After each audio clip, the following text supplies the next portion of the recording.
Hello everyone, welcome to শিলামণি lifestyle. আজকে আপনাদের সাথে যে রান্নাটা শেয়ার করব সেটা হচ্ছে বিয়েবাড়ির বাবুর্চির স্টাইলে চিকেন জালি কাবাব।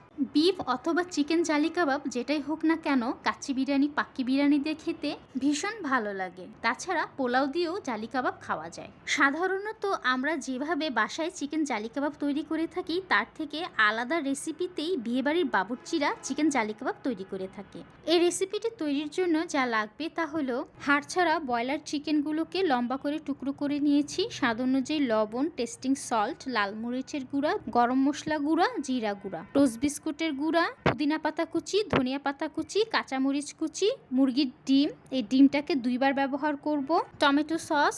সাধারণত আমরা যখন বাসায় চিকেন জালি কাবাব তৈরি করে থাকি তখন পাউরুটিটাকে পানি দিয়ে ভিজিয়ে নিই, কিন্তু বাবুর্চিরা কিন্তু পানি দিয়ে ভিজিয়ে নেয় না। পাউরুটিটাকে ব্লেন্ডারে গুঁড়ো করে নিয়েছি।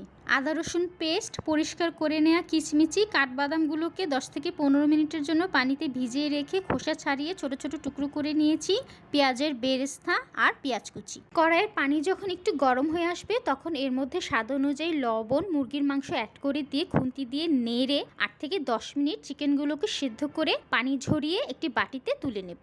এখন মুরগির ডিমটাকে ফেটে নেব আর সিদ্ধ করা মাংসটা ঠান্ডা হয়ে আসলে হাত দিয়ে হালকা করে কচলে নিতে হবে যেন মাংসগুলো পার্ট টু পার্ট খুলে যায়। দেন এর মধ্যে স্বাদ অনুযায়ী লবণ, টেস্টিং সল্ট, লাল মরিচের গুঁড়া, গরম মশলা গুঁড়া, জিরা গুঁড়া, আদা রসুন পেস্ট, পেঁয়াজ কুচি, ধনিয়া পাতা, পুদিনা পাতা, কাঁচামরিচ কুচি, পেঁয়াজের বেরেস্তা, কিচমিচি, পেস্তা বাদাম কুচি, টমেটো সস অ্যাড করে দিয়ে এখন হাত দিয়ে আলতো করে সবকিছু ভালো করে মেখে নেওয়ার পর এর মধ্যে পাউরুটি গুঁড়া অ্যাড করে দিয়ে আবারও সবকিছু মেখে নিতে হবে। পাউরুটি গুঁড়া অ্যাড করে মেখে নেওয়ার ফলে কাবাবের মিশ্রণটা অনেক আঠালো হয়ে আসবে।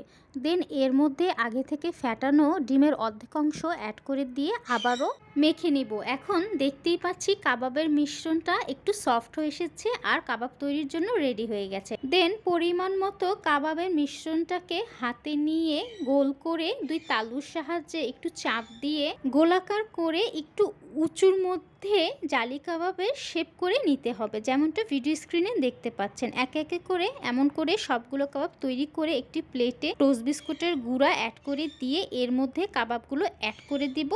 দেন কাবাবের উপরে আবারও টোস্ট বিস্কুটের গুঁড়া ছিটিয়ে দিয়ে কাবাবগুলোকে এপিট ওপিট করে ভালোভাবে টোস্ট বিস্কুটের গুঁড়ায় সেট করে নিব। এখন কাবাবগুলোকে 8 থেকে 10 মিনিটের জন্য রেস্টে রেখে দেব। দেন ফ্রাই প্যানে তেল গরম হয়ে আসলে ফ্যাটানো ডিমের মধ্যে কাবাবগুলোকে এপিট ওপিট করে ভালোভাবে ডুবিয়ে তেলের মধ্যে অ্যাড করে দেব। একে একে সবগুলো কাবাব এভাবে করেই তেলের মধ্যে অ্যাড করে দিতে হবে। দেন অবশিষ্ট যে ডিমের ফ্যাটানো অংশ ছিল এগুলো কাবাবের উপরে দিয়ে দিব, যেমনটা ভিডিও স্ক্রিনে দেখতে পাচ্ছেন। যেহেতু এই কাবাবের মাংসগুলো আগে থেকে সেদ্ধ করা তাই 4 মিনিট করে মোট 3 বারে 12 মিনিটে এপিট ওপিট করে কাবাবগুলো ভেজে নিলেই হবে। কাবাবগুলো ভাজার সময় অবশ্যই চুলার আঁচ লো থেকে মিডিয়াম হিটের মাঝামাঝি রেখে কাবাবগুলো ভাজতে হবে। বাবুর্চির রেসিপিতে এই চিকেন জালি কাবাবগুলো খেতে কিন্তু ভীষণ মজার। আমরা যে রেগুলার চিকেন জালি কাবাব তৈরি করে থাকি তার থেকে এটার টেস্ট অনেক ডিফারেন্ট। তৈরি হয়ে গেল মজাদার বিয়েবাড়ির বাবুর্চির রেসিপিতে chicken jali kabab. Thank you everyone for watching my video. Please subscribe my channel for more videos.